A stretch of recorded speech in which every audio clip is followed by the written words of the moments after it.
আসসালামু আলাইকুম।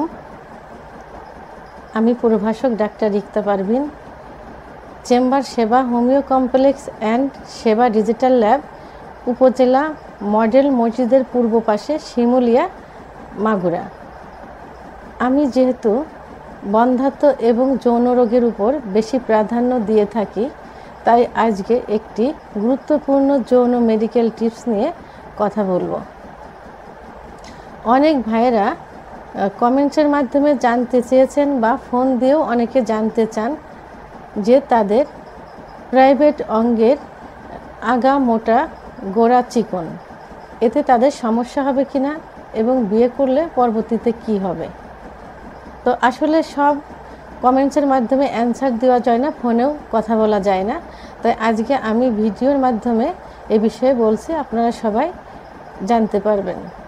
আমাদের দেশ, বিশেষ করে এশিয়া মহাদেশের পুরুষের প্রাইভেট অঙ্গের সাইজ 3 ইঞ্চি থেকে 6.2 ইঞ্চি এর মধ্যেই সীমাবদ্ধ থাকে।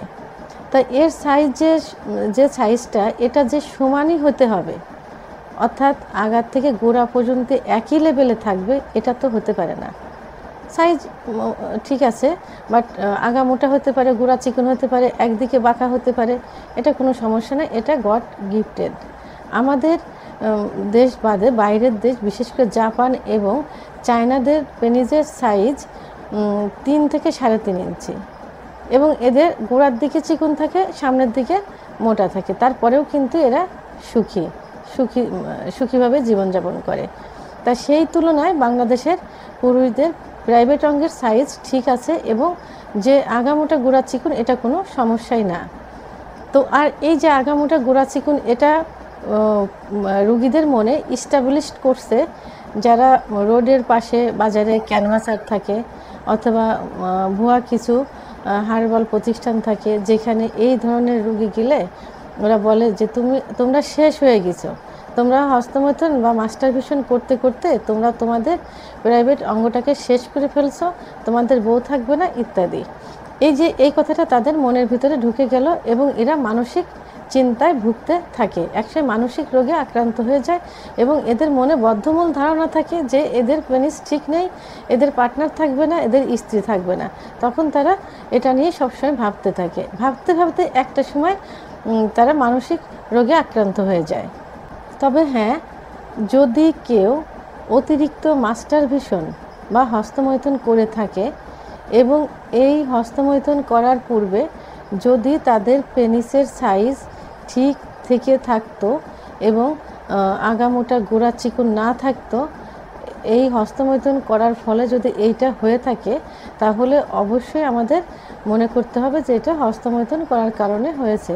তখন তার জন্য ট্রিটমেন্টের ব্যবস্থা আছে এবং ট্রিটমেন্ট নেওয়া যাবে। এটা হোমিওপ্যাথি পার্শ্ব প্রতিক্রিয়ামুক্ত ওষুধ দিয়ে ঠিক করা যাবে।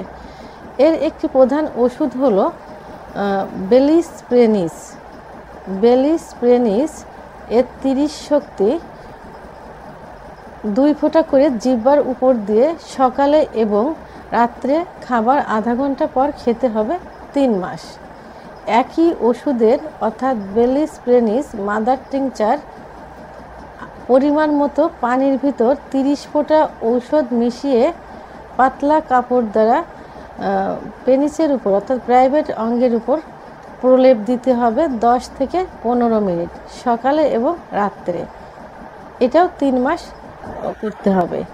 এই ওষুধটি যদি 3 মাস সেবন করা যায় এবং 3 মাস বাহ্যিক প্রয়োগ করা যায়, তাহলে এই সমস্যার সমাধান হবে। তবে হ্যাঁ, অবশ্যই আমাদেরকে অর্থাৎ পুরুষ ভাইদেরকে হস্তমৈথুন থেকে দূরে থাকতে হবে এবং যদি ধূমপান এবং নেশা করে থাকে সেটা থেকেও দূরে থাকতে হবে। এই হস্তমৈথুন চালিয়ে গেলে এবং ধূমপান করতে থাকলে এই ওষুধটি সেবন এবং প্রলেপ দিলে কোনো কাজে লাগবে না। তো বন্ধুরা, আমার ভিডিওটি সম্পর্কে যদি কোনো মতামত থেকে থাকে অবশ্যই কমেন্টসের মাধ্যমে জানাবেন, আর ভিডিওতে আমার নাম্বার দেওয়া আছে, প্রয়োজনে আমার সঙ্গে যোগাযোগ করতে পারেন। ভিডিওটি ভালো লাগলে লাইক, কমেন্ট, সাবস্ক্রাইব করে আমার সঙ্গে থাকুন। আল্লাহ হাফেজ।